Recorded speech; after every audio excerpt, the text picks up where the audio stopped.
Okay, are we ready? We're recording, ready when you guys are. Okay, cool. Well, I hope everybody enjoyed their lunch and is not too asleep. But we're going to take a quick field tour virtually, since we can't do it in person like we usually would with the National Legacy Conference. This is our best attempt at doing something on Zoom.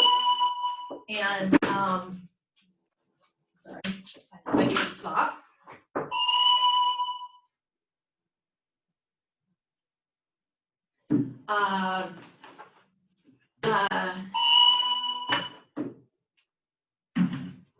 Anyway, so Chance and I work down in the southeast for Northern Prairies Land Trust, and we actually are part of the Nebraska Woodland Alliance.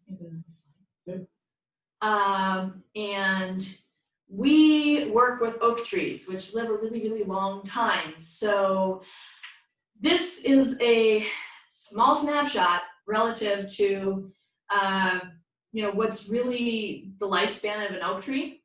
A decade of the Legacy Conference, or about a decade that we've been doing our restoration efforts, is really nothing compared to the lifespan of an oak tree or anything. The old oak at Ponca State Park is hundreds of years old. The oldest oak in the US, I looked it up, it's like 600 years old.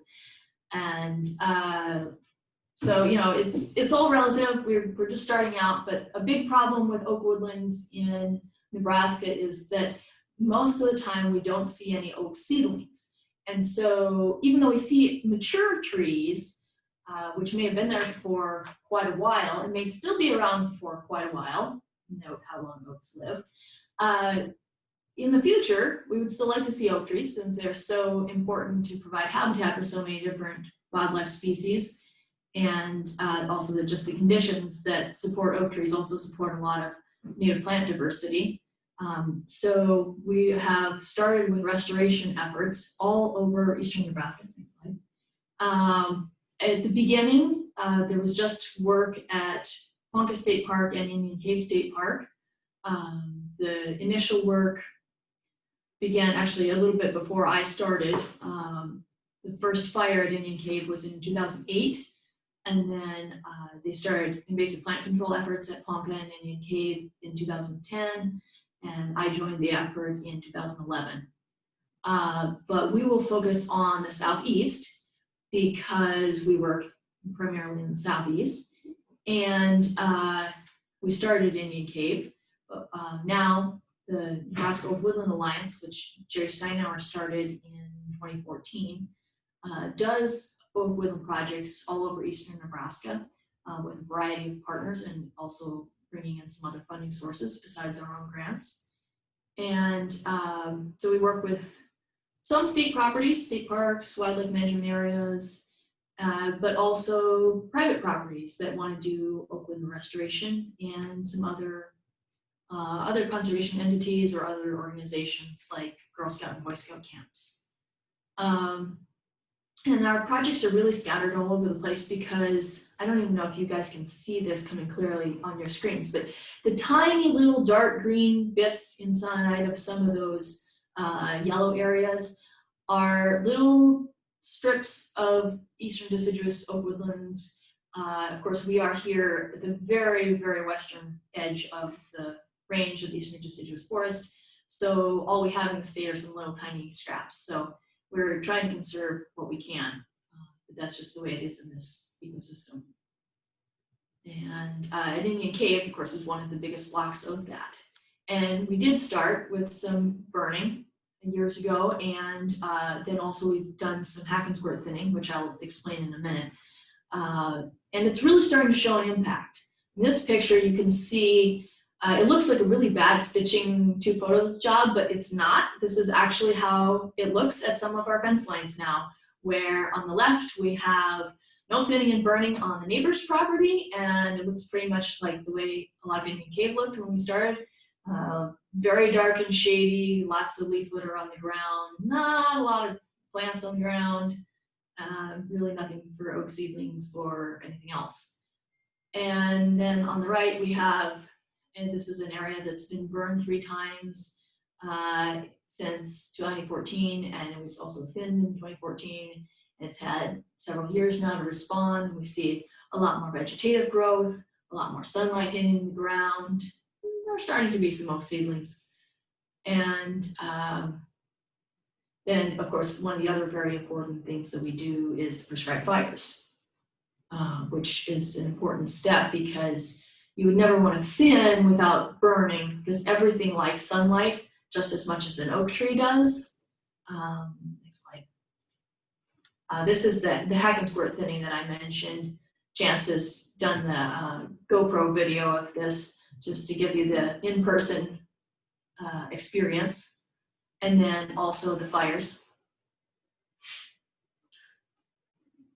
So here you can see our fires are not nearly as close to intense to anything you're seeing out west in Oregon or California. The flame lengths are relatively low, and the fire is more or less creeping.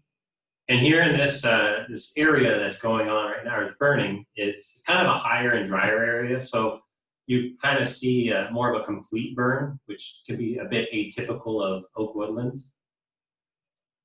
Yeah, in oak woodlands, it's very common actually for low areas like this valley will often not burn. This particular location is in a burn unit that's been burned 12 years in a row, but in a low, moist valley like this has probably seen very little, if any, of that fire actually creeping down into this area. So it's still relatively dense with trees in the understory, and still quite a leaf litter of it visible on the ground, not necessarily a whole lot of vegetative cover, and still a lot of shade. And let's go on to the next one. And then there are also the north and east facing slopes tend to be areas that don't burn. In this particular location, the rust colored brush in the middle of the picture is Ironwood Saplings. And I remember this particular location when I started burning at Indian Cave. These were not even knee high. And because the fire hasn't reached here, even though we've burnt this unit several times, the ironwoods, which are really pretty easy to kill with fire, are still growing up and turning into a brushy patch because the fire just hasn't reached there. So in a typical oak woodland burn, we might see 50 to 60% of the total area burn. We would consider that actually a pretty good fire, which is not like what you would see usually with a grass fire, where you would expect almost 100% coverage. So moving on.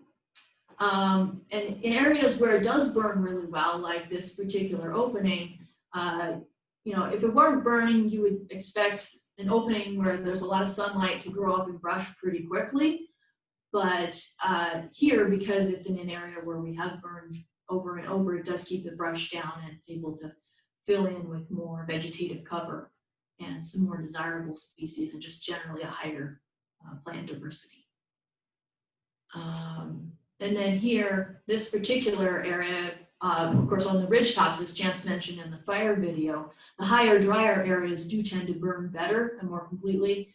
Here, there was a heavy dogwood patch that I hack and squirt thinned when I first began, and so it has had some time to bounce back and grow some prairie plants and things, warm season grasses, some wildflowers.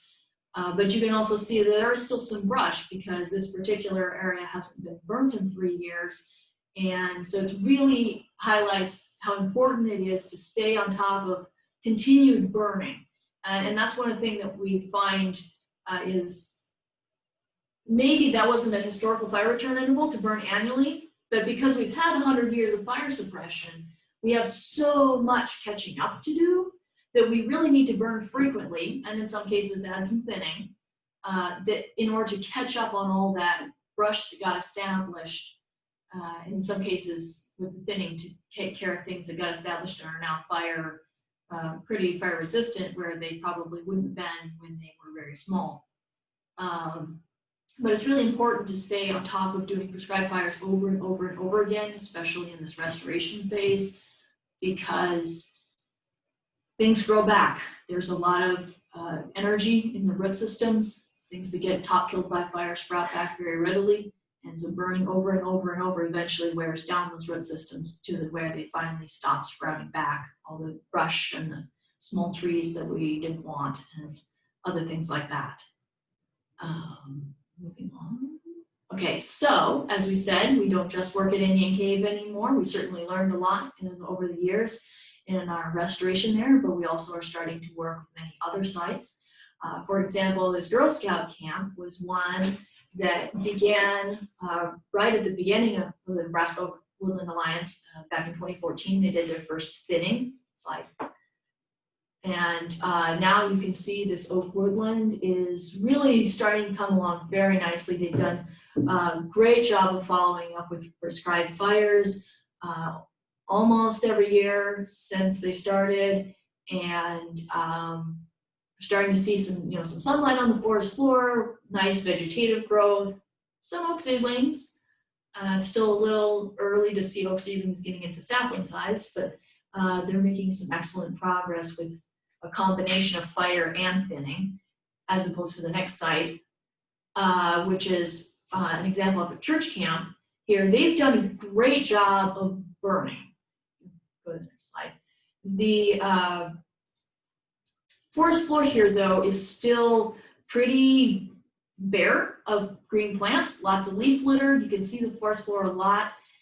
Fire alone, in an area like this, it's very overgrown with cedar trees, including some really big cedar trees that, as you'll see in a minute, pop up into the canopy. They are probably going to need something more than just fire, because there still was a lot of shade there on the forest floor, and there aren't a lot of oak seedlings yet, or other diversity of plants or anything growing. So in some instances like this, once they've really established that they can do fires, it would be a good idea to maybe address some thinning at some point. This Girl Scout camp, on the other hand, they've done a good job of doing both some fires and some thinning.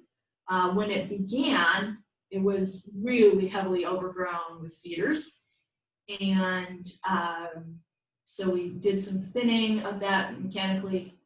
Here on the ridge tops, there was pretty open where it would have been prairie on the ridge tops, much like what we have at Indian Cave, where our ridges are pretty open.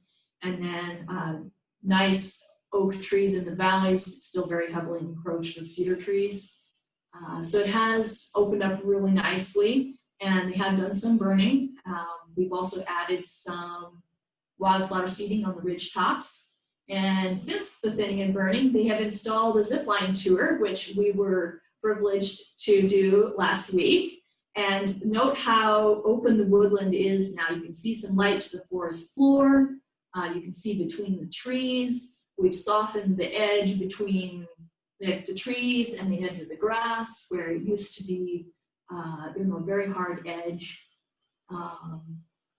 And I wish I could have taken you all on the zipline tour, but that's just not feasible right now. And logistically, a tour all over Southeast Nebraska would have been a nightmare anyway. So we're going to take advantage of the fact that we are on Zoom this year to fly you all over the place. And we are, obviously we've done great things in the last decade with the oak woodland restorations, and we certainly continue to work with all of these sites that I've mentioned and many more. But we are always expanding to new sites and any new places that have oak woodlands that are needing some work maybe, or some technical assistance with what do we do to take care of our oak trees, or maybe promote some oak woodlands into the future. So for example, we have begun to work with Schramm Park as a natural legacy demonstration site. And we're already planning prescribed fires, and maybe somewhere down the line some tree thinning. We took a walk there just recently, and we even were able to find, this is an at-risk species. It's a tier 2 species of fern called the ebony spleenwort. And who knows what else is hiding there, struggling in the dark shade of the woodlands. And we will probably see all sorts of neat at-risk species pop up over the next few years, because that's what we see at Indian Cave all the time. So we are always stumbling across something and saying, hey, look at this. This is supposed to be like rare, but it's really not, because things are popping back, and populations are getting to be really pretty good sized in some places in Indian Cave where we wouldn't have originally said that that was a, you know, a common-ish for being a rare species, and now they are. There are plenty of the supposedly rare, like tier 2 at-risk species. We're like, yeah, whatever, it's not a big deal anymore. Where we used to be super excited if we found like one plant, and now there are whole populations of things. Another site that we've started working at is the Lewis and Clark Visitor Center around Nebraska City. And when I see sites like this that are just up the river bluff from Indian Cave, it reminds me of what Indian Cave looked like when I started. This bare ground, you know, lots of understory stuff, not much growing.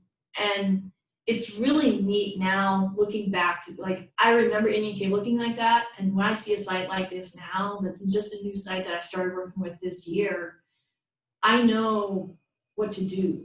And we can help them with fire and with some tree thinning maybe, and really be restoring, you know, more blocks of woodlands in that kind of little strip of Missouri River bluff woodlands all the way up the edge of the river. And so anyway, that's really all we had. If anybody wants to ask questions, go ahead. We have loads of extra videos, so we're just gonna like play random cool videos in the background, and you guys can all ask questions.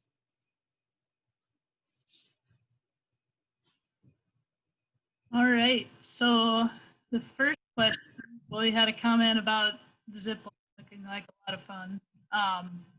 But first question that came in is, have considerations been made to work with on the oak woodlands of Lancaster County, in particular Wilderness Park? And I guess for this one in particular, hang on just a second, Krista, because you guys are still playing videos, I'm gonna keep recording as you answer. Okay. Okay. That's Sure. okay with you guys, just to give it. Yeah, that's fine. Okay, cool. All right, go ahead. Okay, so yeah, you broke up a little bit when you're asking the question, so I didn't actually catch all of it, but yes, we have worked with Wilderness Park a little bit. I've been there several times over the last several years. First, we talked to some folks from the Friends of Wilderness Park, and then more recently, we talked to the actual land manager there. And so we are helping them with technical expertise, and I know that they actually have done at least one small, I think just a couple of acres of woodland burn in the last couple of years, and they are definitely interested in expanding that. They haven't specifically asked for us to be on hand with our equipment or personnel to help with their burns, but they are actually doing something, and there is progress being made on Wilderness Park restoration. Cool. Next question that came in. Do you tend to use fire behavior to tell you where to thin? Also, I think you should consider using zip lines for ignition. Zip lines for ignition would be great. Can you repeat the first part of the question? Have you considered using fire behavior to tell you where to thin? Maybe stop playing videos for a second. She breaks up every time you play a video. One more time, Cassidy. I'm gonna go ahead maybe and just stop recording here. Okay.